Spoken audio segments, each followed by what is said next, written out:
welcome to episode 94 of Trail Society, produced by Free Trail, brought to you by Rabbit. I'm Corinne Malcolm. And I'm Hillary Allen. And it's a Hillary Missing Corinne Keely. only episode. That No, that rarely happens. Yeah, Keely is in clinic or taking an exam today. exam somewhere. Oh, we were supposed to record this actually in Rotorua before we traveled, and then we were both like so just tired that we were like, we'll just do this when we're all home, which has not made us less tired. So bear with us No. today. hmm It's bad. Yeah, how does it feel to be back on this side of the international date line? Cold, you know. I was like bracing myself from that. I think I got off the plane in a puffy. No, just kidding. I actually it's been quite refreshing. I do like the cold, but it just was the longest day ever. It's so great to travel, but there's a lot of it's a really long day coming back. But hey, you get it, you get it one back. So it feels like a gift that I didn't have to like waste 2 days traveling. Yeah, it's a gift, but it's also like you're exhausted because you basically relive the day you traveled. Like Oh I yeah. left Auckland at 2 p.m. on Tuesday and I got home at 11 a.m. on Tuesday with like a 16-hour flight in the middle and a connection in Vancouver. So it's like it's Yeah. crazy, but I didn't realize how hard it is for the Euros Yeah. to get to New Zealand and Australia because I know it's long for us, but they basically have to come through the US and then hmm fly back to Europe, and that's Yeah. nasty. I know. So that's probably why you don't see, I mean, there's a few, but like maybe if people are based yeah, in different places, but that is brutal. I mean, you basically effectively time traveled, Corinne. I did. It It was should be great. like it should be a, new physics podcast. So Yeah, I successfully time traveled. I've done it a couple times this year because I went to Japan in November. But yeah, it is wow, wild to just like look at you. have a do-over, right? Where you're Yeah. like, I was like, oh, this is how I double. Like, I don't double a lot in real life. And it's like, I could double on a travel day like that because it's like, I ran in Auckland that morning and I could have run again that day, but I was Yeah, so I know. tired. Right, like those things, those thoughts go through your mind. You're like, hmm.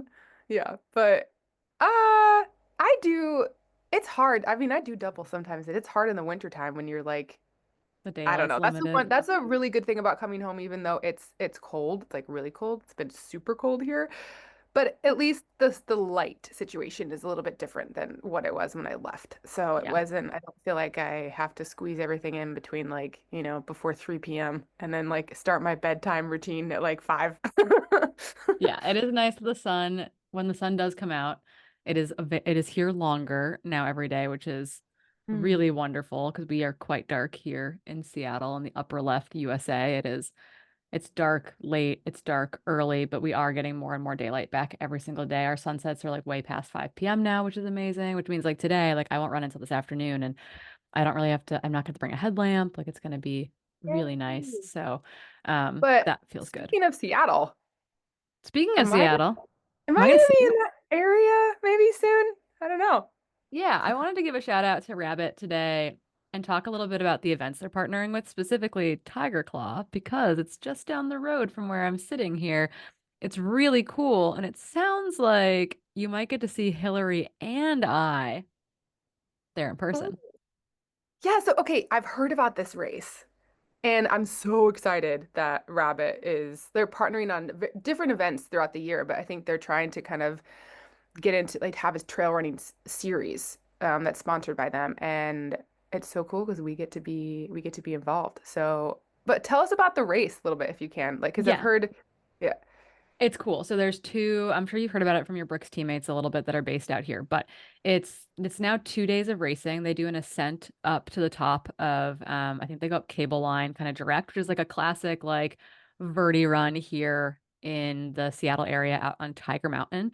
It's cool. It's like kind of like our local VK. There's a number of ways you can get up, but cable line's kind of the classic hiker's route. And so I do Mm, believe the ascent utilizes predominantly cable line. You race all the way up to the top, and then you all have a fun run back down. They're doing that Friday afternoon, I believe, this year. And then I think we're talking the 9th and 10th of May. And then the main race, which is about a 50K in length, is really cool because it's kind of a choose your own adventure race. mm, It's 3 loops, and you ascend a different way each time, and then you descend the same way each time. hmm And so you can Of choose Tiger Mountain. up Tiger Mountain. Yep, you go up Yeah. to the hiker's hut, hmm which is like between Tiger 1 and Tiger 2. So you kind of go past where the VK or the ascent, I believe, ends on Friday. But you go all the way up to the hiker's hut and then you come back down the same way. But you get to choose the loop order that you do. Mhm. And it's kind of like a free for all in the sense that like you're racing head to head, but you might be taking different routes to make it happen. Mm, So I think it's really cool. It's a super unique format. I don't know of any other race that does it this way. mm, But it's really fun. Ethan Newberry does an amazing job. It's been I think a smashing success here in the Issaquah area, and people come in all over for Ginger Runner, for those of you who mm, don't know Ethan by his name, mm. has an amazing community, and they make this race happen. So we're excited to be there this year. I'm like, ooh, we should do something. Should we do like a happy hour or a shakeout run? So if you're going to be coming out to the Seattle area slash Issaquah for Tiger Claw this spring, slide into our DMs. Let us know. We'd love to do a little something with everyone who's in town. So we'll keep you posted Yeah, on that, but we're very excited. So shout out to same here. Rabbit for making that Mm, happen. yeah, but maybe a both and situation. Maybe like a live Ask Us Anything episode. Who knows? We've got some ideas. We can do this. We can make this happen. I know some people who can make this happen for us. Um, but yeah, so today's episode is going to be a little bit, we got a little news thing to share. We've got a little research plug for people if you're interested in being a participant. It's a super cool research study. Some results from Black Canyon and Tarawera, our experience at Tarawera, and then some really Hmm. cool society slams. I just put one big kind of block of news in because we talk about women's sports so much, right? We're like, always like, yeah, more money is coming into women's sports. This is amazing. A lot of hoorah rah. But a piece of news came out this past week that was shared pretty widely that said essentially no women cracked the top 100 highest paid athletes for 2024. That's not great. And so this is a little blurb from it. It says the world's 100 highest paid athletes earned an estimated 6.2 billion total in 2024. Yet not a single woman made the list, topped by Cristiano Ronaldo, the soccer player, at $260 million. I guess if you have an airport named after you, it's like probably pretty standard. But, I and so, think we've yeah, both been there too. yes, we So, have. Yes, Madeira, flying into the world's scariest airport to fly into, is named for the soccer star. mm, Tennis star Coco Gauff was the top earning female in 2024, netting $30.4 million, but that fell way, like, well short of the man who was in the 100th place position. That's Minnesota Vikings quarterback Daniel Jones, not to be confused with Kiwi Daniel Jones, who ripped it up at Tarawera. And he ranked 100th with $37.5 million earned in 2024. So Coco, amazing tennis star, still falling short of that mark. The list was dominated by players from soccer, NBA, NFL, golf, and boxing.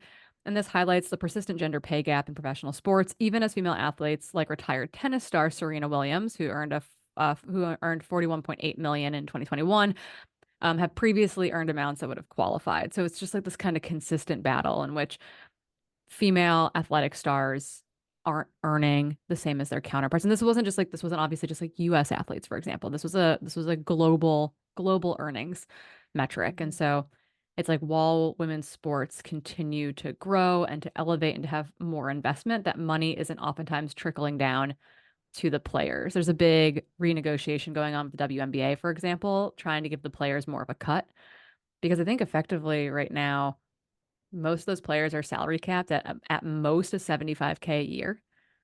mm, And so as there's a continued investment, as there's more revenue, as the streaming numbers are better, there should be negotiated that those players are making more money from both their professional contract and then endorsement deals, obviously, because that's where the other money comes in, is endorsement right. deals outside of salary. So just like I have to imagine that, Caitlin Clark's making good money, but she didn't make this list. So kind of just like Mm. curious to see. I Well, guess she was yeah, a college player for half that year. totally right. So that's probably it. But I also think so. Who knows? Maybe in the next year if they publish it. But I also did read this. It was like a clickbaity thing, but about how Caitlin Clark is actually losing money by playing in the WNBA, and I think it is partly because of that salary cap. Um, Yeah, she can only yeah. make 75K from her professional team, and then her deals with something like Nike, for example, would be where Hmm. like those endorsement deals are where those players make most of their money. They're not making it as revenue generated from their professional sports team, though. And so that's kind Hmm. of the disconnect. There was that one-on-one basketball tournament that just happened this past week, and I think the winner took home 200K. And the second Dang. place, the person who finished second took home 50K. And this is women's one-on-one basketball. So it was kind of wild to think that this person in one, in one game of play or this little one-on-one tournament made, over twice their annual salary from the WNBA in this like one-on-one tournament. Dang. Yeah. So it's kind of wild.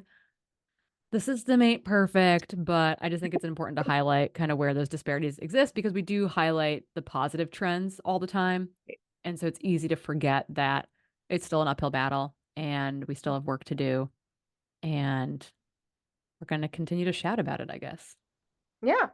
I'm remembering a conversation that we had with Leela about the parity in sport, how she kind of reflected that sentiment that Yeah. tons of work to be done. It's not hopeless.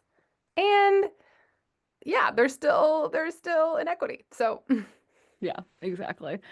Moving on to kind of not lighter topics by any means, but a cool study that you can be in. If you're a science nerd, and we got some science nerdy episodes coming up for you all.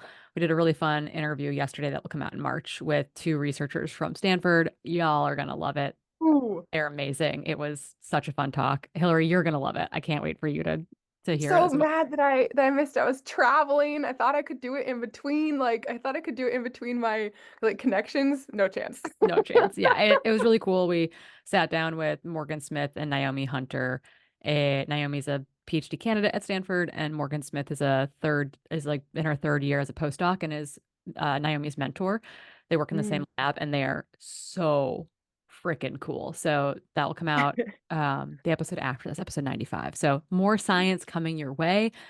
We had a science shout out. It's a study by a listener of ours, Marisa Romeo, um, is a doctoral candidate in sport and performance psychology at the University of Western States. That is not a typo. It is a real place.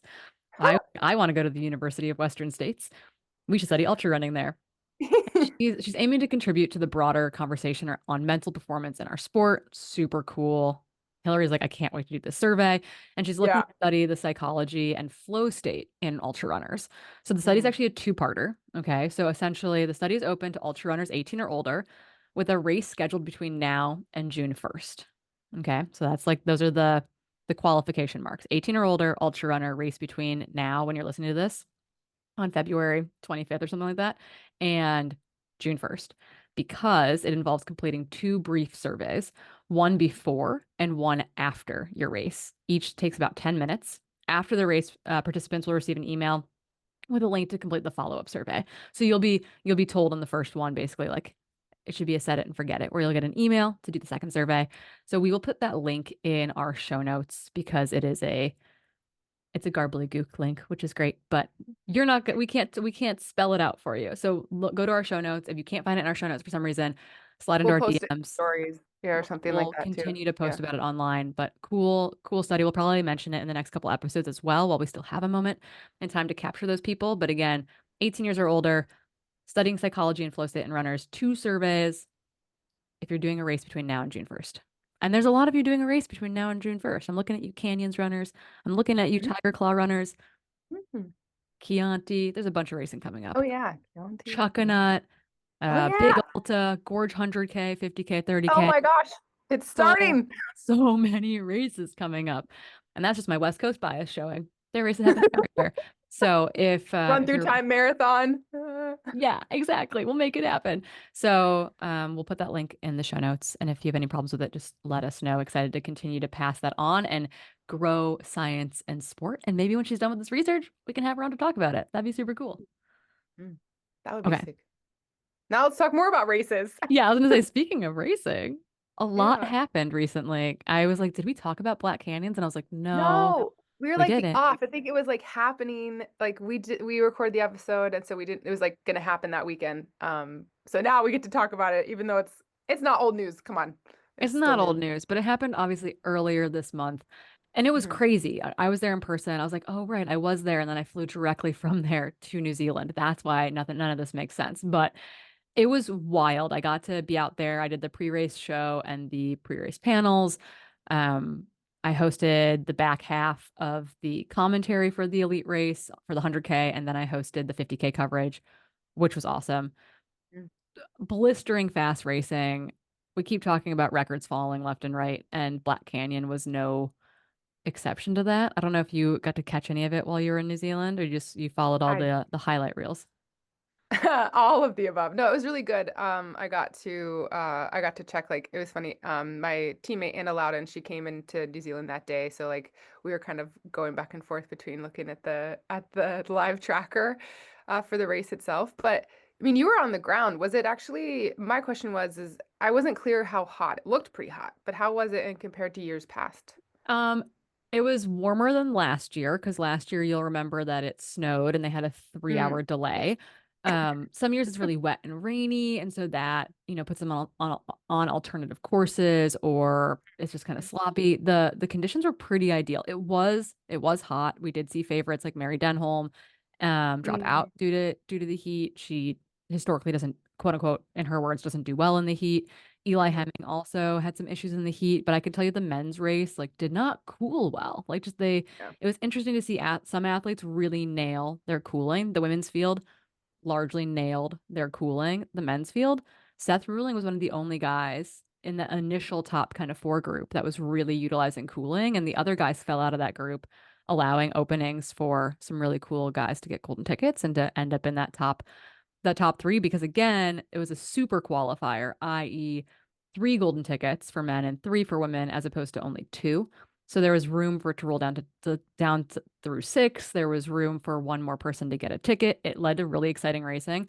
Seth Ruling, I have historically, I'm a fan of Seth, but I've been like, man, he's kind of hit or miss.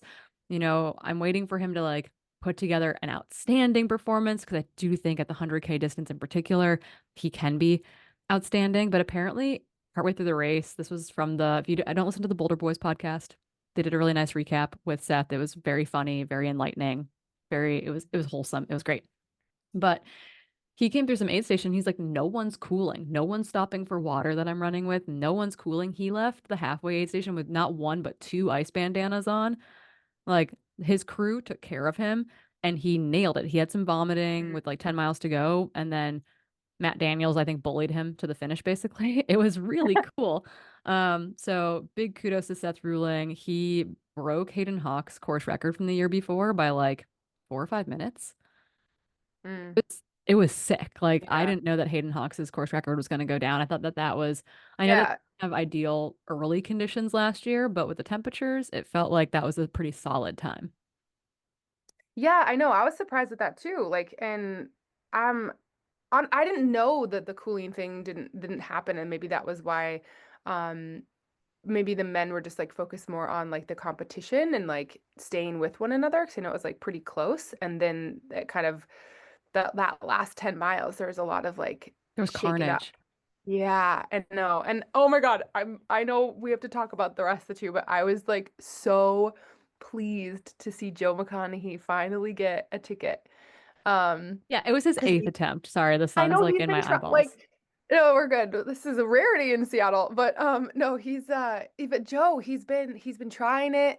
He's like known for like the super long distance things, like the John Muir Trail. Like he's done so, like I mean, the The Cocodona. AT, the Vermont Trail, like the dude is Yeah, a long exactly. trail boss, but Totally. he's And fast. so he is. And so I know, like, I remember when he showcased that at the Gorge Waterfalls 100K, where he placed, I think it was second behind, um, he's the local Seattle guy, Oh, Rich Lockwood. Yeah. Rich. I was gonna say Rob, sorry. Rich Lockwood. I know him. He's great. One But of yeah, his like he besties is named Rob, so this would be fine.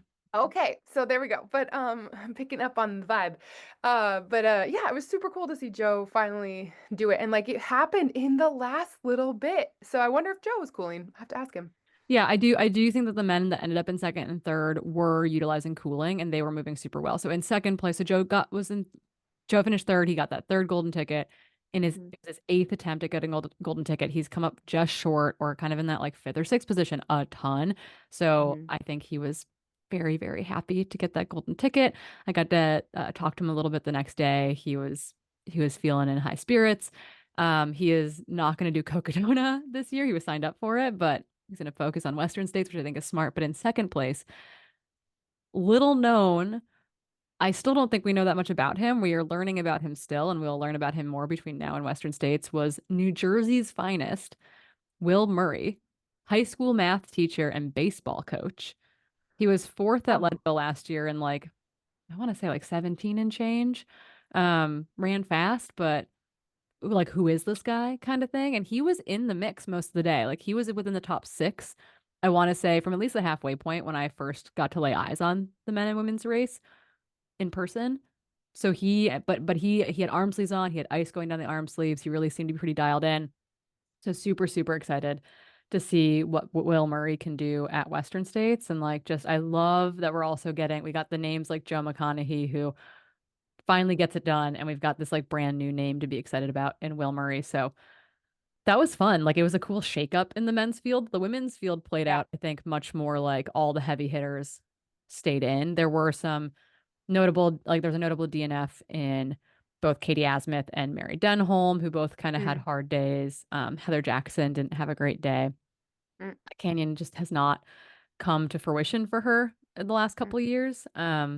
The first year she ran there, she did quite well, but last year she was 13th. This year, I think she finished kind of outside that top kind of 12 to fifth, maybe 15th or 16th position. Got it done, but was not what she had hoped for, I'm sure.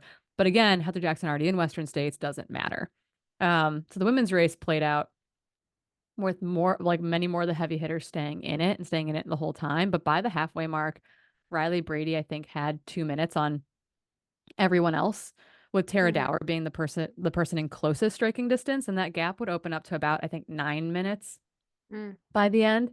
But Riley Brady took, and I wish Keely was here for this. We'll have to talk about it again on our intro outro for the next episode. But Riley Brady took nearly 30 minutes off of Keely's time, a time that Was good. super Yeah. stout that Rachel Drake couldn't touch last year, came just short of it. So to see Riley Brady just absolutely annihilate that time was was spectacular. And being there and watching them run in person, confident, calm, collected. Their parents were their crew for the day. Bill and Ann got it done. They looked unfrazzled the entire time, completely in their Mhm. element, running in Nike Vaporflies Yeah, I and saw that. destroy like it was so cool. So we have to give the biggest shout outs to Riley Brady. They will be doing an interview on the Free Trail podcast that should probably come out in the next like week or so. So I'm excited to listen to that conversation and just get to shine more light on them because they absolutely crushed it. Same. And I was also really impressed with Tara. I think like the turnaround between what she did, Four and a what half she, months. I know, and then to get like the leg speed and stuff like that. But I think, she's not just the through hiker. So like she's raced plenty. And so Yeah. it was really cool But to this I see think her. was one of Tara Dower's best ultra runs. Yeah. Like ran a really good back 10 miles of this race last year, but didn't have the day that she wanted. Has Hmm. obviously done well at races like Run Rabbit Run, Hmm. Hard It was a totally Rock, different race. Yeah. etc. Yeah, but to see her really, I think, shine again was like 19 minutes under Keely's time from the year before Hmm. was really, really cool. And I think this narrative of like her being a through hiker is super interesting. And just she was so excited to run fast. So Tara Dower's Yeah. performance in second, getting that first golden ticket of the three for the women's field was super Hmm. exciting. MK Hmm. Sullivan had to drop out of this race last year with an ankle roll, co-host of the Yeah. Sub Hub podcast, no longer so sub ultra. MK Sullivan took the ticket this time around after giving it away at Canyons last year. So really excited to see MK with her like speed mullet, just stay in it, run really fast, run really strong, and just get the day done. Secured that second ticket. Looked so strong all day. Just like put together a really solid race, despite like running out of water at one point and having some hiccups that did not go so well. She in a historically fast race, she ran really well. Yeah, I know. And like you said, we have it written here, but oh yeah, it was crazy how like the tickets and how close they were, right? In that Abbey Hall, she only missed it. She placed fifth, and Yeah, she only missed so it by a minute 55. yeah, Lynn Chen, who finished in fourth for the women's race, got that third golden ticket. I don't think Mhm. she knew that there was a third golden ticket, or Yeah. she didn't know that Riley was already in Western Mm. States. It was confusing, and it was really hard to communicate that to Lynn Chen, Chinese speaker.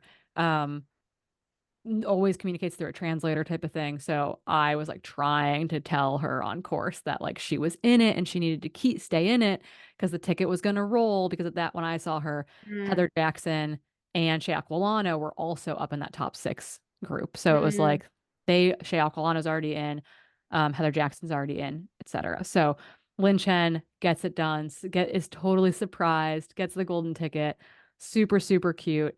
And then Abby Hall comes up just short in fifth. But again, like running phenomenal times. A fun fact, a little time fact that Jameel passed along after the race was that before 2025, only 7 women had ever gone under 9 hours. In this race Wow. this year, 7 women went under 9 hours. Hmm. Like that is phenomenally impressive. So it's Yeah. like they all ran super well. You know, they all are some of the fastest times ever, you know, top 10 times on the course, basically. So really cool to see. Really sad for Abby to come up just short. She'll be making another swing at a golden ticket race between now and Western States. You know, you live and you learn. She had a kind of a rough middle third of the race and then was able to kick it back into gear for the final 20 miles. She actually dropped Cordis, her husband, who was pacing her with like 2 miles to go. She was like, I gotta go, bye. And like her and Shea Aquilano were like duking it out. And then Shea came like stumbling across the line just behind Abby, basically. So Oh my really God. cool racing. So man, the men's race was cool. The women's race, it Mm. was cooler. It was really fun. I would say yeah. Yeah. And then have to give Yeah. shout outs again. Jeshrin Small wins the 50K, kind of the inaugural 50K in a lot of ways, establishing Yeah. this as its own distance. Really good competitive first year of the race. The men's race was super, super interesting. Allison Baca ran away with it on the women's side and was like just chomping her way through the men's field over the final 10, Mm. like 10 miles. It was scary how fast she was running. She's gonna have a stellar 2025, I think. She looked flawless. It was so cool. It was inspiring. She ran incredibly fast. She's like, I wanted to be able to average under 7 minute pace for an entire 50K. And she did. And it was disgusting. Like she's so talented. She's Yeah, a I know. mom. She's amazing. So Allison Baca, kudos to you. First race in her new Hoka kit, and got the job done. Woohoo. Golden tickets quickly moved the next week to the race that we were at, Tarawera. Mm. The winners, Dan Jones and Ruth Croft, both Kiwis, did not need tickets. Dan's already in from finishing fourth last year. Ruth Croft is like, I'm not coming back to Western States for the time being. She's done what she wanted to do there and she's focused on UTMB. So we did see the tickets roll a bit more in this race. I think you were kind of coming back into service while all this was happening, so I'll catch you up a little bit. But Dan ran away with it. He was like 30 minutes clear of the rest of the men's field.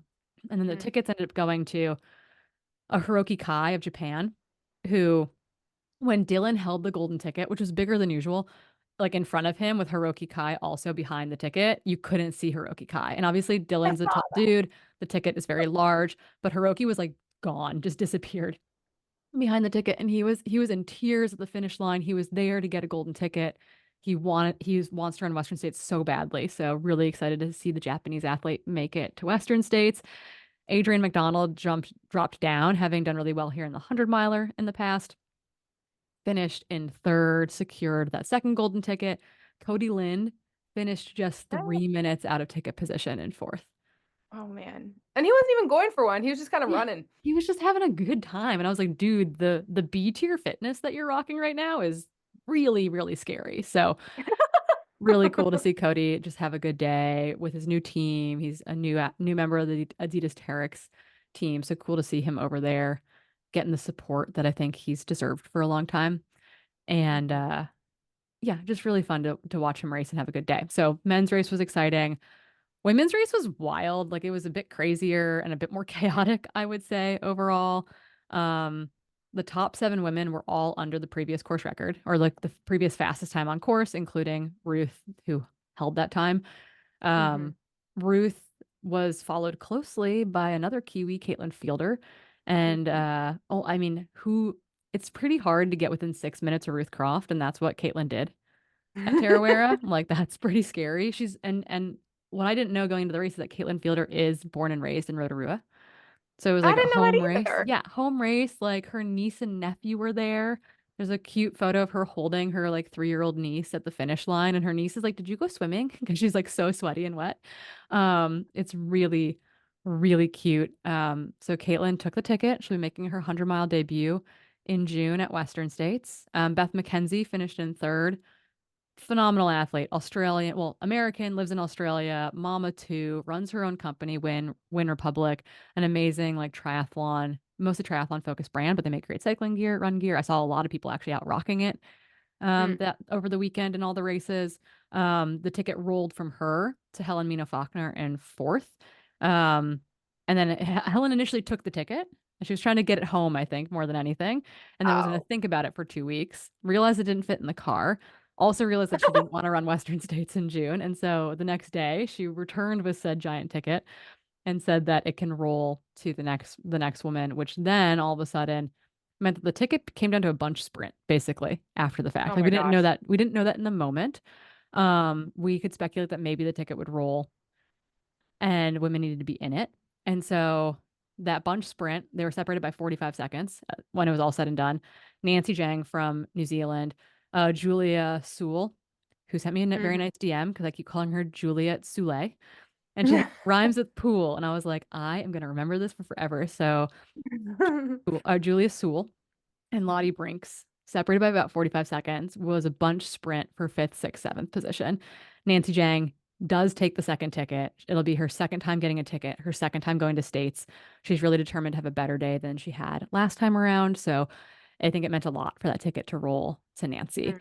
So very excited to see athletes like Julia, athletes like Lottie Brinks come back for other golden ticket races. If not this year, next year. Lottie's like on a mountain bike vacation right now and then is like really excited to train for CCC. So I think that she is like Western States would have been great, but wasn't like her focus for the year. So again, just really exciting to see again those 7 women all under the previous course best.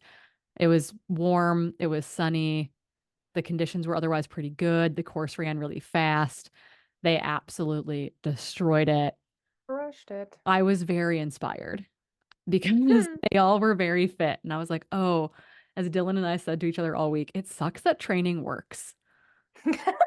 Like it doesn't always work. It's still luck is still a component of this whole thing, but it sucks Yeah. that training works. And we're trying to both reevaluate how we can make sure training actually happens in our lives. So it was very inspiring getting to witness in person all these Black Canyon performances, all these Tarawera performances. The sport is wild right now.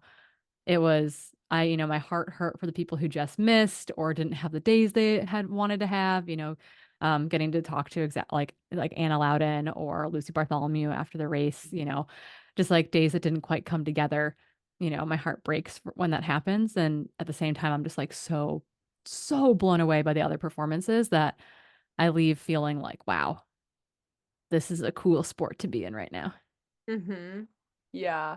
I mean, that's kind of overall the general feeling too. It's just like, and plus all these, they're just, it's fun. Like they're great people, so it's always fun to see them have success, and then like, even like the new faces, and then Yeah. I don't know. I think Tara Dar had like a cool like something that I saw from her, but like they keep putting in the work and like showing up, but you haven't had your day yet. Like it's like I think that's kind of a good sentiment too. Um, Yeah, I've had to yeah. remind a lot of athletes of that, right? I'm like, you're putting in the work. It's a combination of like hard work, talent, and a little bit of luck for this whole thing. Mhm. And Yeah. we don't want to say it's a lot of luck, but I'm watching athletes who are abundantly talented, who had amazing training blocks and like they didn't come together. It's okay. We're gonna take another swing. We're gonna Mhm. keep on swinging. And sometimes, like Joe McConaughey, it takes 8 attempts to make it happen. So stay in it is what we're saying. Yeah. Okay, I guess we should talk about our own experiences at Tarawera, Yeah. the land of the Kiwis, the land of mud baths. We made it back from the Big Friendly, which is the nickname for Tarawera in New Which is Zealand. quite, Accurate. that is accurate. Everyone's so It's very friendly. accurate. There were highs, there were lows, there were mud baths, there was really cool wildlife, although I did not get to see a Kiwi because I was on the wrong island, apparently. Only a Oh. little bit jaded by that. That's okay. Next time. There will be a next time. So, Hilly, I want to kind of start with you. We've talked a little bit in passing about your training block, obviously. It's been part of our Mhm. intro, I think, for many episodes now. But You skipped out on a lot of snow and cold by heading to Yeah. New Zealand early. You got to spend about a little over a month out there. Yeah. Like super cool. You had a van. You bopped around in a van for part of it. I guess I'm wondering, like, was this your first time going to New Zealand? Yeah, it was my first time. Very like I think for Sick. many, it's like a bucket list. It is like a bucket list trip. So it's like, and normally like a race in February has never, it's pretty early. It's hard to do and train in the wintertime. And I'm usually kind of in an off season. So when it kind of made sense, yeah, I just kind of jumped at the opportunity Yeah, to it go was there. cool. So I Yeah. guess I'm curious from your perspective because you spent a lot of time in Europe for racing. Often I'm spending like the summer in Europe, right? You're like, oh, cool, I'm going to Chamonix for 6 weeks or 8 weeks or whatever. And I'm wondering from your experience, like how does it compare? Because a lot of us have done the like go to Chamonix for a month thing. That is Mhm. like an annual migration for many trail and ultra runners, another bucket list thing. Not to sound just super elitist here, but you've had both experiences now. You've gotten to go over to Chamonix for or other places in Europe for an extended period of time, staying in Italy, staying in Spain. Now you've done the New Zealand hop, and I'm wondering how they compared. Oh my. So first of all, I mean, yeah, it's like it's hopefully it doesn't sound super elitist, but like I'm very lucky that I'm able to take, my work with me. So, and I have some amazing athletes that I work with too. So, they're able to, work with me on the time changes and stuff. And so, I'm able to still, do my job and work with them and help them no matter where I am in the world. So, um that's first and foremost. Like I wouldn't be able to do it if I didn't have kind of like the flexibility in that. And when I would go to Europe for the summer, this kind of originated from me being a teacher, and I'd have the summers off, and so I could just kind of be like, well, I'm gonna go and I'm gonna do a sky running series, race series and race 6 times in the course of 2.5 months, like crazy. Um, but I really like that, and I like the different culture because it's like you have to run, you need to like know the train, get on the schedule, especially if you're traveling so far. And so I don't know. The southern island is of New Zealand. I got to go to both of them. I kind of just basically recreated my life in the US, rented a van. It was awesome. And I mean, it felt like Colorado and the Alps. It felt a little bit like the Alps too because it's just the mountains are just Yeah, it's I all think like the South Island in particular is very Alp-esque. yeah. And so there's some trail races there which I want to look into doing, but so it was nice to kind of go on some of the great walks, do them as runs. Just like explore the lifestyle there. Um, I'd say it's just a little bit quieter than Europe, which I really like. Definitely a lot more quiet than the Alps in August because that's when everyone is taking their vacation. So I mean, and New Zealand is quite touristy. There's a lot of travelers, but I think there's still a lot of vastness and not as much population on the South Island, so you can kind of get lost a little bit. Incredibly technical trails if you're not on a great walk. So be warned. There's some really You'll interesting. learn some lessons out there. Oh yeah, for sure. And then yeah, then coming up to the North Island and running in the redwoods and kind of experiencing there's more people on the North Island, a lot more Maori on the North Island, so kind of being able to interact and learn more about the native culture here. So that's been really cool. And um yeah, I don't know. I think like I said, it was such a bucket list trip. I just wanted to just kind of like make it happen. And then just wanted to keep the good times rolling because it's like being able to train in a place where there's not a bunch of snow and ice made it a lot easier to do the final buildup of my training. I have to like, you know, psych myself up to go outside now. Hopefully you're resetting a little bit, but I understand that sentiment, and I can tell you that 1 week was not enough. I was about to So say, yeah, like you were just like from one to the other. Obviously, it was really cool that you were there, but like, yeah, I mean, you still got to do some cool things. I Does did. it It would. inspire you to come back and do it again? Oh my goodness. I'm like, I'm going back. I'm a little scared if I go to Wanaka on the South Island. I like just may never go home. Like, Um, I just, that's what I yeah. think. I was able to hang out with Ruth a bit and run with her, and I love Wanaka. It's so Yeah. great.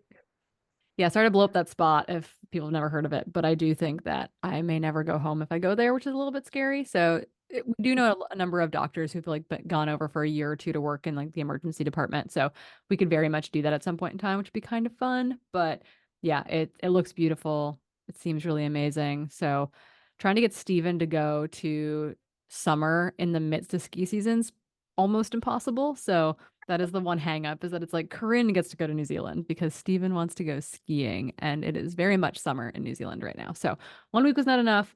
I'd say if anyone's interested in going to a race like Tarawera or one of the other races there, like Old Ghost is like 2 weeks Mm, after okay. Tarawera, and Old Ghost is a really cool race that I've heard a lot about. You can do that, but like go for 2 weeks. Like go for a little bit more time if you can make it happen, because I do think it's worth it just to get to explore a bit more. So I've got friends over there right now that are doing like a week long running tour. So their whole trip will be like they had time before, they're doing a week long running tour, and then they um I've got a couple days after before they fly home. So I think something like that would be pretty sick. I guess as we talk about the race and leading into the race, I just want to know, like, now that we're post race, where hindsight is 2020, we've talked a little bit about your training block, right? Over the last several months, it's been a little bit different than previous training blocks. It seemed like you really got into a groove and that you enjoyed it. But I'm wondering now how you're reflecting on your winter of training leading into a faster, flatter race and just kind of like how you're feeling about it, like what you liked and what you didn't like. Yeah, honestly, I had so much fun. Like I really did. I had so much fun. I learned a lot about myself. I like tried to purposely to like put the fun back in training and not kill myself of like doing too much or yeah, I just felt like I struck a good balance with everything. And th regardless of a race result, that's not going anywhere. So it was just great. I felt like I was able to kind of have it's so funny. I'm going to refer to running as a person and like a relationship, but basically, like we were kind of in a bit of a fight and in a rough patch for the past like couple years. I had to take a break and like wasn't able to run, even though I really wanted to. And I had to like take a break and learn how to mountain bike, as one does. And then yeah, and so I feel like I'm in a really good spot now. Cool. And it's been cool to see that, like, because I think I kind of like lost faith in myself as a runner, Mm, because I was doing a lot of things, just like I love mountain stuff, and that requires a lot of hiking, and yeah. So I mean, I that's not going away anytime soon, and I'm gonna implement a lot of this training going forward, just because I really liked it, and I just felt more fresh. I didn't feel as tired. I felt like I had more time for other things in my life that are just really important, and so. Yeah, I'm definitely gonna keep applying that. cool. I love that. I think it's really important to have moments where it's kind of a big reset and you just get to take other things away from it. I know one of the things that you were doing was because the race was kind of fast and furious, doing a lot of flatter stuff. And I'm just wondering, besides like the joy element and like finding fun in your running again, which we definitely want you to apply to future racing and further racing, but I'm wondering if there's anything else that you're really keen. You've been doing a bunch of track work, you've been doing a bunch of fast road running. Like, what, if anything, are you excited to take forward into the next block from that regard? Totally. That's a good question. I should clarify. When I'm referring to like taking multiple things, that is definitely one of them. And not just like, of course, I love the fun times where I can just go like hike around in the mountains all day and do some cool alpine loop, or trail stuff, or laps on Sanitas as one does in Boulder in the wintertime. I really will continue doing like the speed and the faster stuff because it's actually really fun. Would have the schedule of like every Tuesday or Wednesday, whenever I have my workout, I'd run with your athlete, Jeremy Oh Scallon. yeah, he's training for Boston, so you got to Oh, get heck you got yeah. you got to get reset so that we can get you out there for some Jeremy workouts. All right, good, good, good. Oh my gosh, he's gonna drop me. That guy's fast. But yeah, no, so it's that is really what those are the two main things is like having fun with it. But that was part of the having fun is not feeling like I was slogging all the time. Mhm. And just doing stuff that's like yeah, like it's challenging, it's super hard, like but doing more faster stuff like those types of workouts. I'm gonna keep on doing that because it's really fun. Yeah. Nice. I like it. But, yeah, and then I mean, I know you like you you said it's funny that training Oh, it works or it sucks that training works. sucks that training works. But yeah, what have you been doing? Because you did the 50K. You I were running did. quite fast. How'd it go? What was I your training? ran. What was my training? That is the million dollar question. What was my training? My poor coach. I feel like I've had number of months and I'm in a good spot with running. Like I really love training. I'm really motivated and fired up. It's just a matter of me like aligning my day to Mm, prioritize being good at my job and being good at running. And like the hierarchy has shifted a little bit where I think for like the last year in particular, like my job has taken a lot of precedent. I'm moving into a new role this year, so my job is still very important. But like I'm really bad at if I don't schedule my time and schedule in like firmly, like I used to joke, I was like, I don't have to block running in my calendar. Like that's so dumb. It's like, no, actually I've got to block running in my calendar or I'll like give it up. I'll give it up to athlete calls. I'll give it up to other things. I'll give it up to just like being too busy. I don't go to oh the my gym gosh. when I get too busy, all those things, right? So it's like I have to actually schedule that time. Otherwise, it will not happen. And Mhm. so training has been probably less than ideal for much of the last year, despite finding that I feel like I really have hit a groove again, which is nice. Mm. Um, but this is kind of a pattern of me being like underprepared for racing and kind of not couch to 50King it by any means. That was Japan for me in November. That very much felt like a couch to 50K with like 10,000 feet of climbing. Would not recommend. Um, Both my legs took turns cramping. It was great. This I felt better prepared for, but still not, a race prepared by any means. I was able to get in. I had a really good I took a break post Japan because Japan came on the heels of like javelina and like injuring my hip flexor a little bit, made it through Japan, then kind of took a reset through the holidays, wanted to like kind of ease off the gas and get to a better spot of just like being ready for like the next year of training, the next year of racing. What did I want that to look like? So we reset. We like got back into the groove. I was doing some workouts, like not super high volume, but like getting good work in, like higher quality. Had a really good big ski week, and then I got sick. So I like gave up a week to just like ski basically, which was amazing, but not ideal from a like running side. Like I did 30,000 feet of climbing that week on skis in like 4 days. Like it was awesome, but it wasn't a great running week. And then I got sick.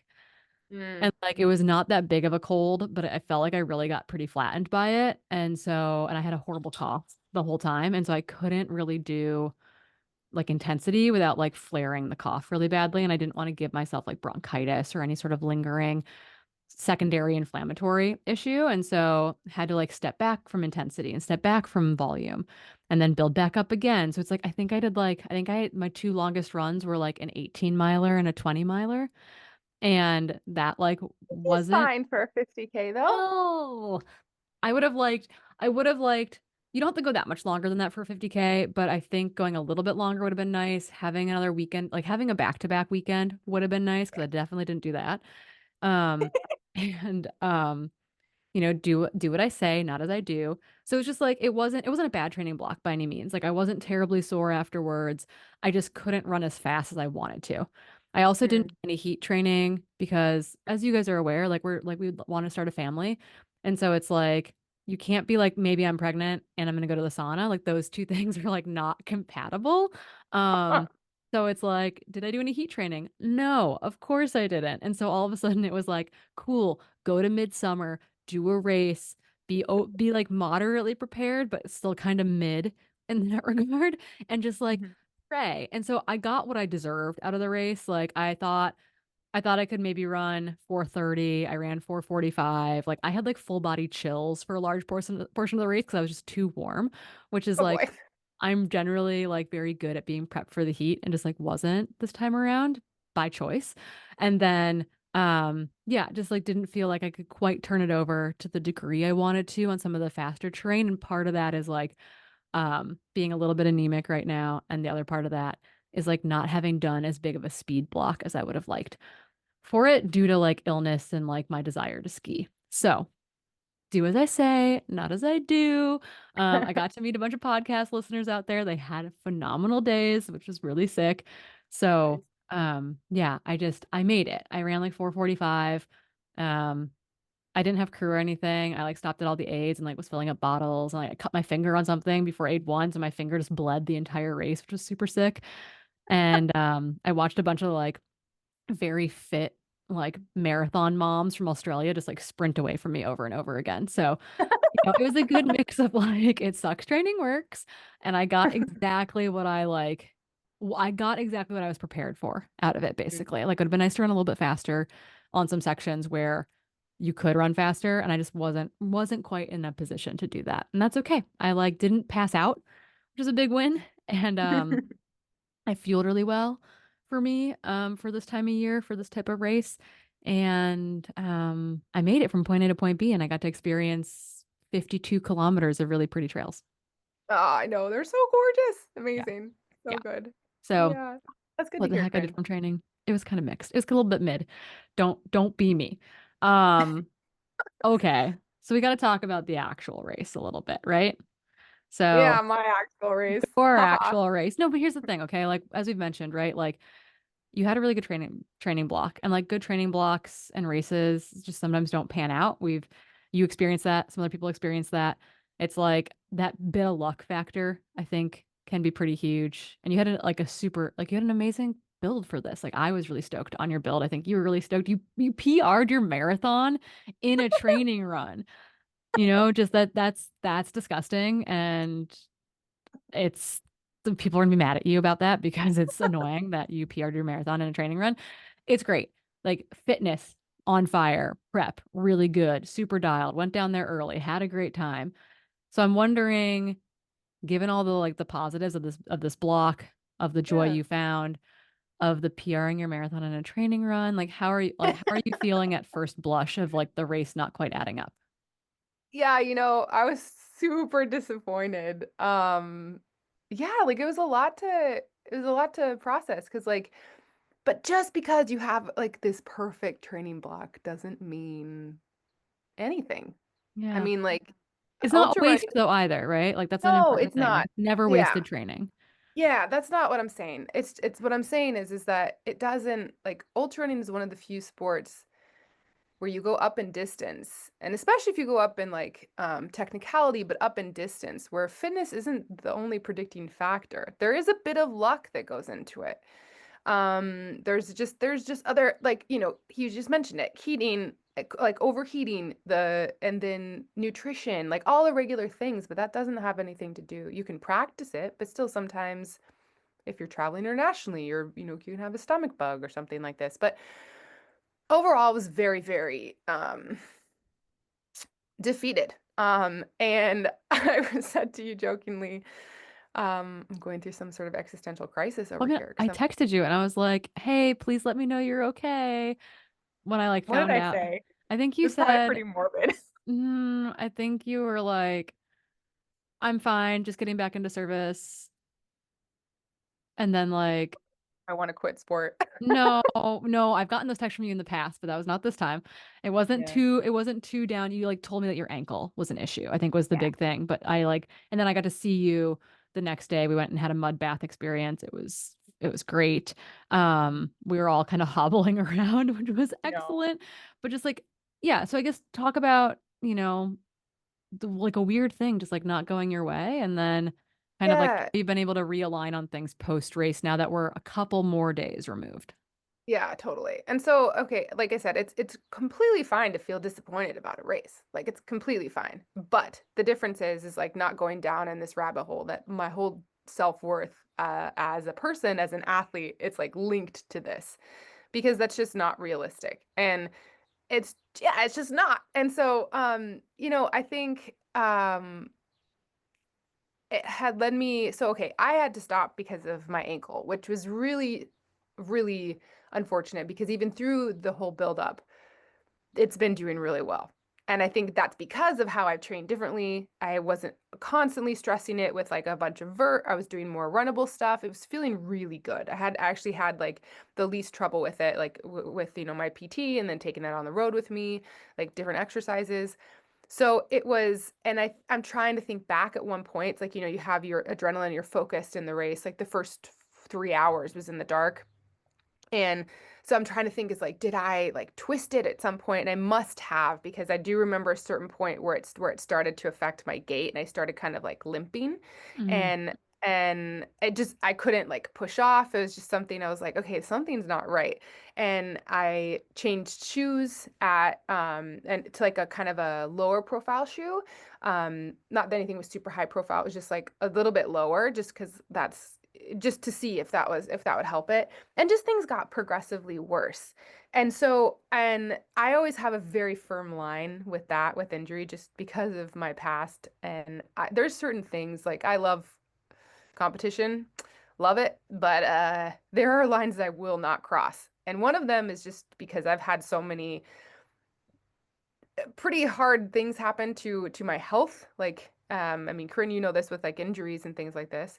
There's just a line that I will not cross for risking further injury and damage. And my last surgery that I had 2 years ago on this ankle, I mean, it's like there's a pretty significant injury in there. And Yeah, so we're not a death before DNF cult by any no. means. Cult of carbs, yes. Death before DNF, absolutely not. And I do think like it's one of those things I've said this once, I've said it 1,000 times. Like joints are dumb. Like joints are dumb. They're annoying. I hate them. But you need them. You need them. Apparently you need them, which to biomechanics, that's a different topic for a different day. Keely's not here to correct us and tell us about biomechanics because she is our genius. But it's one of those things where it's like it is really hard when you have had a major injury and then Mhm. during a race or during a training run even y- that something by that injury site hurts. And it might be Yes. different than you've experienced before. It might be the same as you've experienced before. It can be very real. It can be less real. It can be all the things. But it is part of it. Like I've experienced it where it's like part of it is a rational response. Like I have a rational response to the pain, but then I will also have like a super Yeah. irrational response to the pain where it freaks you out. Like I have been so freaked out by experiencing pain at that major injury site because I'm like, cool, I broke my pelvis again. Like great. Like this is like I'm going down this I'm gonna be out again for another year or whatever. Like it's super traumatizing to like have to experience that in the moment and then like talk yourself into actually taking care of yourself. So this is really important, right? Because it's like, okay, so then what was I actually like? Did I throw in the towel too early? Was I just reacting to some like perception of pain? And like I can't, and here's the thing, what I do is like I can still problem solve in the moment. Like I changed shoes. I was trying to see, okay, like what was actually happening. And then I was giving myself some time to work through it and to like not get into this like negative doom loop about it. But you know, and that it kept persisting. And I know that I have a very, very, very high pain tolerance. Like literally, I remember when I broke my foot, my PT was pushing on the site, and I was like, it's a 3 out of 10. And I'm like, It so hurts a like little.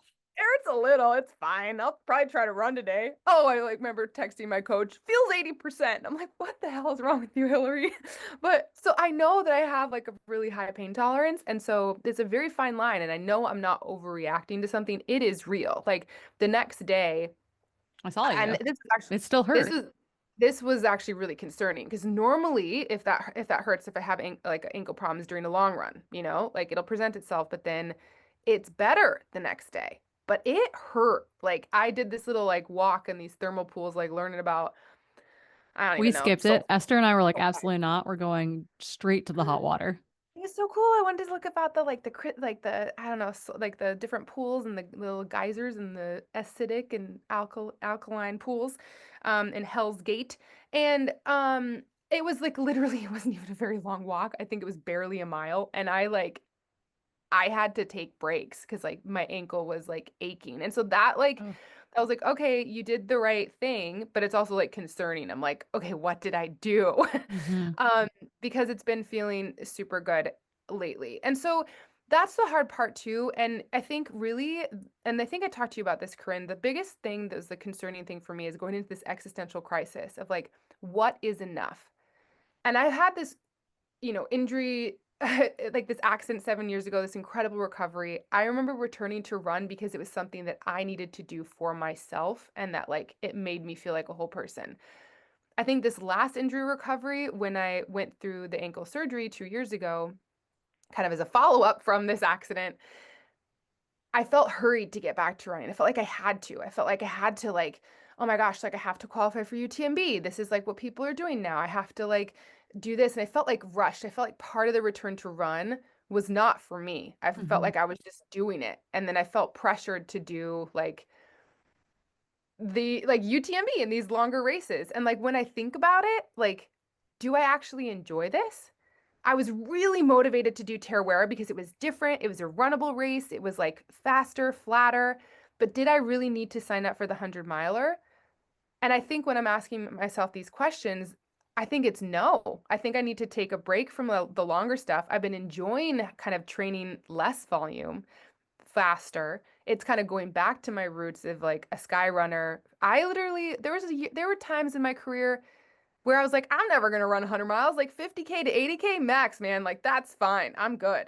And I'm kind of back in it because I felt really good up until a certain point, and then things started breaking down. And I think two things, like going back to like we've talked about this in a previous episode, alignment of your goals with your own ethos and like what you want to do versus what you think to do, you think you want to do or think that is like accepted for everyone else is like that's really important. And like I think I've wanted to like nail UTMB because I had that such a like a slog fest one year, but like maybe I need a break from it because I think once I like maybe I don't enjoy it as much as I think I do. And then secondly, the reality of it is that I've had something pretty significant happen to my body and maybe 80K is enough. And after that point, my ankle just is like, nope, like we can't do this. Like this is enough running. And I have to listen to that. If not, then that's just a recipe for burnout, a recipe for me to be in a wheelchair. You know what I mean? Like I don't want to do these things. I want to love running. And those are my biggest takeaways from Tarawera is like, yeah, maybe I don't need to do 100 miles. Like maybe, like the sub hub has like, They know maybe, something that we should know. no, they do, but like I mean, even ultras, it's like I don't know where it happened, but I think of course like UTMB, Western States, like Hard Rock, they're all great races. They're amazing. Running 100 miles is never easy. It becomes some sort of a slog at some point. However, do I need to do it? Do I want to do it? I've done it well, but maybe like I need to Maybe explore some other things. Templier is your thing. Maybe there are some really good options out there that are not 100 miles.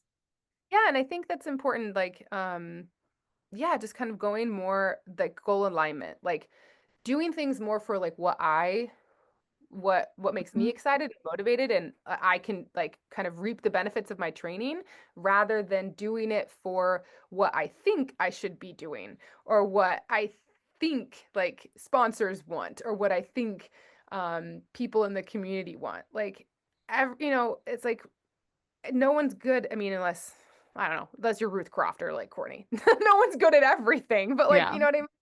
It's Yeah, unless you're string bean or Tara Dower, we're talking about range because we talk about like Rachel Drake having range right from like a oh, of course. VK to Yeah. Western states, but it's like man, the 100K to 2,000 mile range, that's also pretty crazy. Oh my gosh, I know. And I've had that too. It's like I've raced from, VKs all the way up to 100 miles and I had like a really great race, Ultra Trail Cape Town, but kind of things have changed after that from, the ankle and, like you said, joints are dumb. Definitely ligaments and tendons need a lot more time than you think they do. And yeah, and so that's kind of where I'm at. At first I was like bummed. I was like, "Oh my gosh, I don't know if I want to do this. Like maybe like what did I do wrong?" But I think nothing wrong. I didn't do anything wrong. It's just like how am I going to listen to the signs and like the data that I gathered from this training block and this race? And those are my conclusions. I love Being that though. I think that's great. I think that's like kind of talking about what you're going to bring forward from this experience, right? It's like, yeah, continuing to reevaluate and realign on goals so that what you're running is for you and that you're not chasing these external expectations. Because I think that's so many of us, right? Is like chasing the approval from elsewhere, and it sucks when you're like in that vicious spiral, the circle of like trying to make it happen. What's next for me? Oh God. yeah, come in. Tell me what's next for you, Corinne. Are we Oh. did I convince you to do 160K?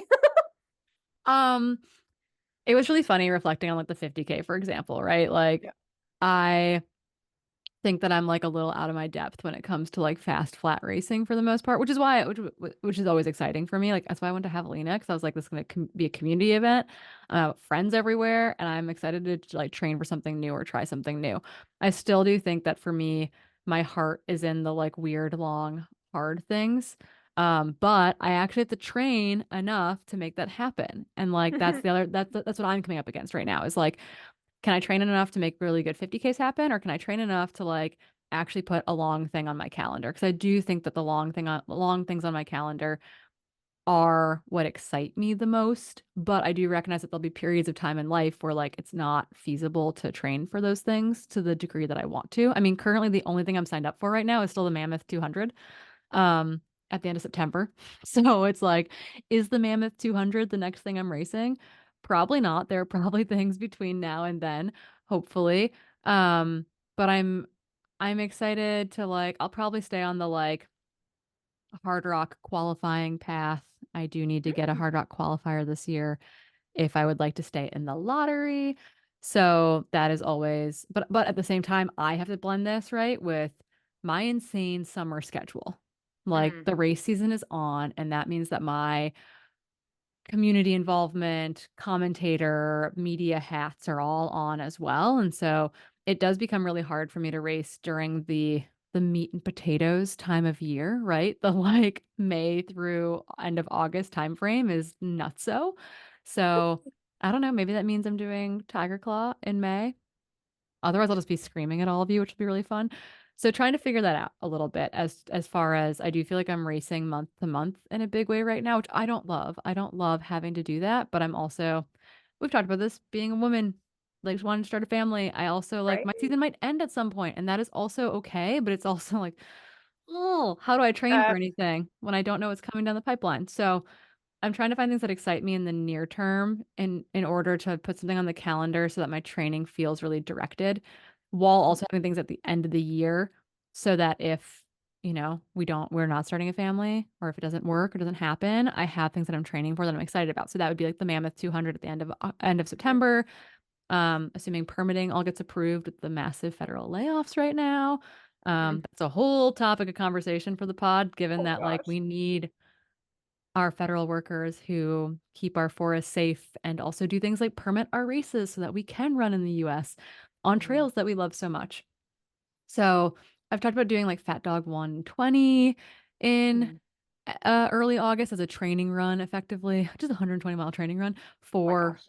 Mammoth 200. So my world is a little bit confusing right now, but I do think that Mammoth 200 is currently my North Star, and I have no idea what's going to happen between now and then. And it's a race that's for me. It's like I get to have a big team around me to crew and pace. I get to celebrate my friend's backyard. I get to support friends who are race directors for the event. Like that speaks to me Mm. in a really profound way. And so that's kind of where everything is headed, and it's kind of a little bit up in air Hmm. as we just continue to yeah, so it's I like being it. I mean, 34 is great. It's super fun when your professional life, your running career, and your like prime, not even prime, I'm like geriatric for pregnancy world.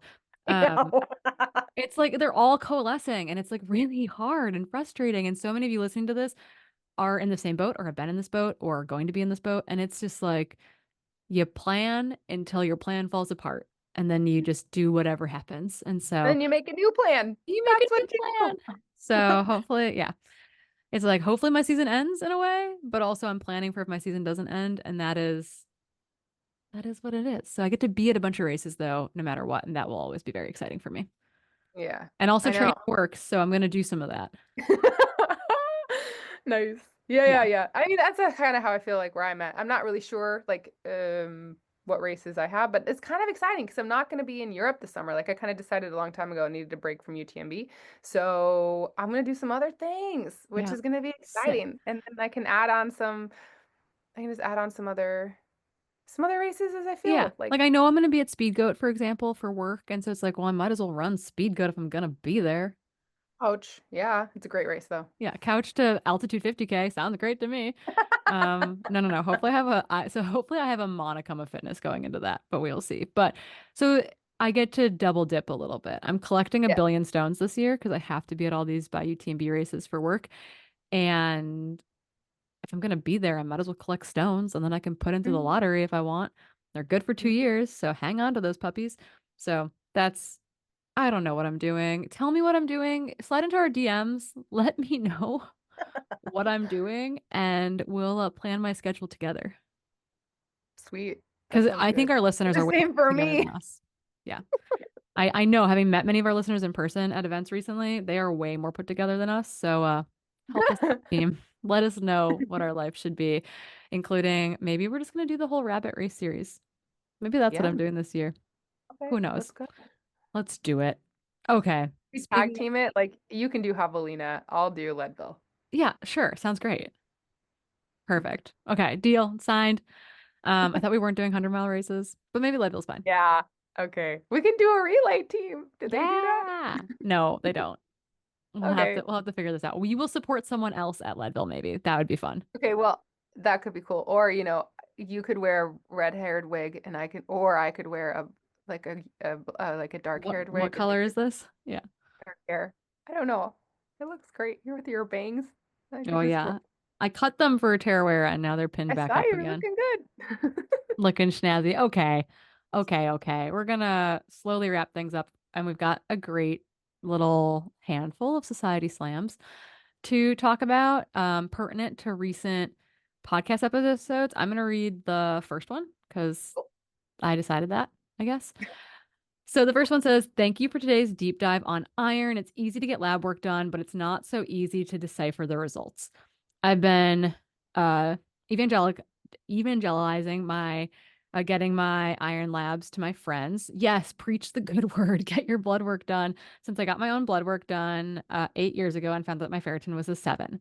I was probably living with this for so long that I had normalized the feeling of every run being a slog, and feeling zapped afterwards was just the price of running and training for my first 50 miler. When I brought it up to my doctor because my hemoglobin fell into the normal range, she was not full, did not fully endorse supplementing and said, "Well, you're not anemic, so you're fine." Oh, tale as old as time, my friends. Luckily, my coach was appalled by this and suggested oral supplements if I felt comfortable. It took a while to feel the difference, but my mind was blown. A veil was lifted from my eyes. This is what I was supposed to feel like. Yeah, that's a sensation that is all too common.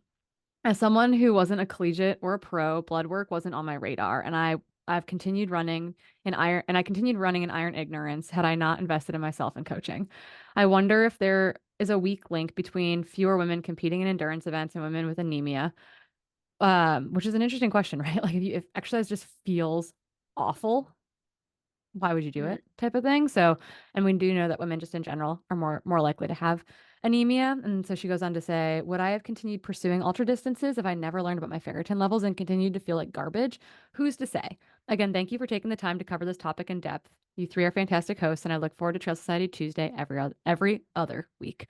So, yeah, it's true. It's get the blood work done. If your ferritin's low, supplement, even if your hemoglobin's normal. Find a doctor that you like. It really does make a huge difference. You can feel it. You feel it in your energy. You feel it on every run. I feel it in the recovery when my ferritin is in normal range. I feel like I recover so much faster. It's noticeable, strikingly noticeable. And so I do think that that is probably a big potential loss for many people. So thank you for listening to that episode. And I'm so happy that you got blood work done and you discovered that and kept you in sport. Same. Um, okay, well, I'm gonna read the second one. Hi, Okay. Corinne, Keely, and Hillary. Hello. Question for you. I'm currently about 4-ish months postpartum, and I'm feeling excited about racing and running again. I have a Nordic ski race coming up and then my first ever 50K in May. However, I'm having a hard time figuring out nutrition. I'm breastfeeding, so I want to make sure I'm fueling enough and safely for me and the little dude. Are gels okay? Would bars pack more of a punch, liquid calories, so I don't get behind on my hydration? This is a whole new world for me, and trying to figure this out has been a daunting process. Literally, any information or tips or tricks or recommendations or anything would be super helpful because big dogs gotta eat. Um, I mean, I'll put this in and then read the last little bit. But I mean, honestly, I think it is a personal preference. Really, it's how many calories you're consuming. That's, I think, the biggest thing is making sure that you're eating enough, whatever form it comes in.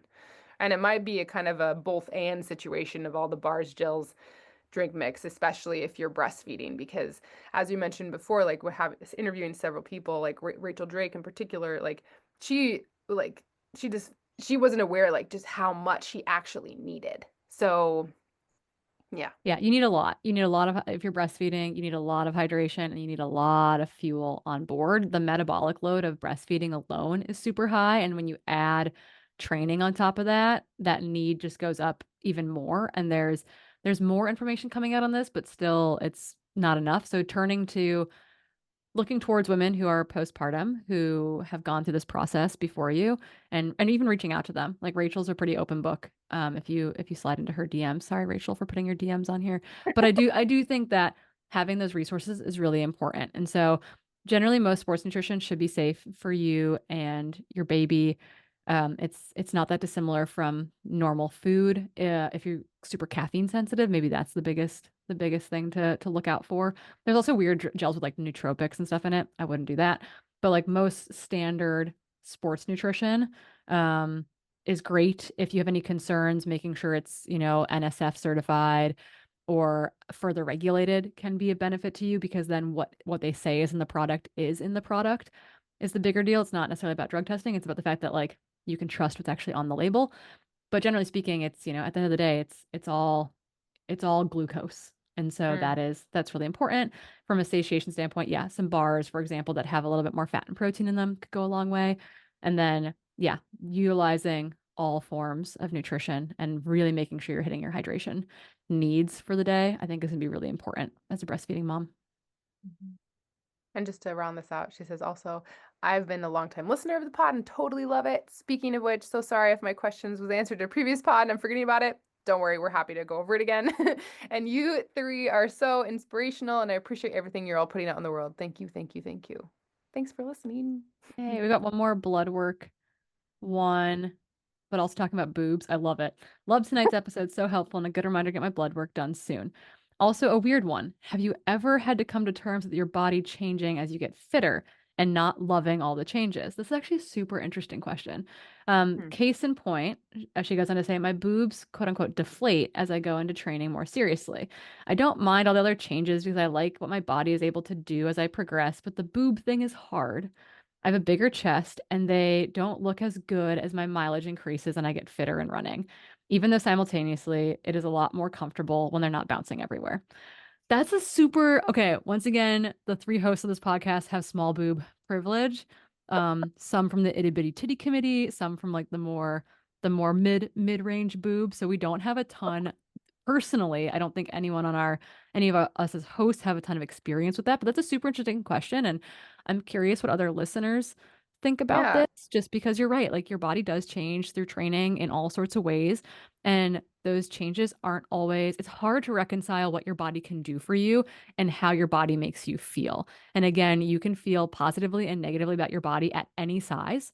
It's not like that is really important to recognize even though we are in smaller bodies, even though we have small boob privilege in a lot of cases, you can still have a lot of feelings about your body. Hmm. So this is just like in my mind, I'm curious to hear how other listeners feel about this same sentiment.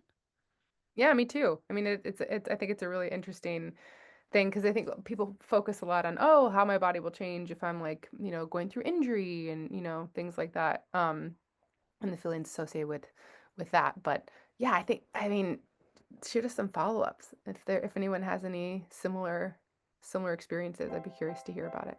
Yeah, body image and how we feel about body image comes in all shapes, sizes, and flavors. And so I'm curious. So if you're listening right now, you've been listening for a while, so you better have a snack. That is my once an episode reminder. If you are like an hour and a half deep into your run basically right now, you better be snacking. And then continue to slide into our DMs. Getting questions and thoughts like this is always really encouraging, but also thought provoking for future episodes. So give us 5 stars, share it with your friends, slide into our DMs, and until next time, we'll catch you out on the trails.